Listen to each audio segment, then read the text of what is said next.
Ready అయినావా స్కూల్కి? ఏడా ready అయినావే? Civil dress వేసుకొని చెవులకి ఏమో పెట్టుకొని తిరుగుతున్నావు. ఎందుకు డుమ్మా ఎందుకు కొట్టినావే స్కూల్కి?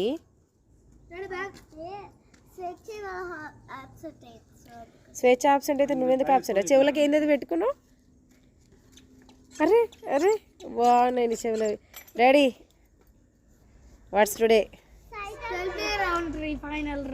ఫైనల్ రౌండ్కి వచ్చేసినావా? ఫైనల్లీ మంచిగా చెప్పినా. All the best. సరేనా? విన్ అవ్వాలి, మనకి మెడల్ తీసుకురావాలి. ఓకేనా? ఈరోజే ఇస్తారా తెలియదు. మమ్మీ నువ్వు రా మమ్మీ, వచ్చి గైస్ మీరు కూడా చూడండి. చూస్తాం. సరే డాడీ మంచిగా చెప్పు. సరేనా? నువ్వు టెన్షన్ తీసుకోకు, పీస్ఫుల్గా ఆలోచించి చెప్పు. సరేనా? సరే bye daddy. Daddy all the best. గెలవాలి థ్యాంక్ యూ మమ్మీ. బాయ్. ఏయ్ నువ్వు రెడీ అయిదిరా వచ్చి.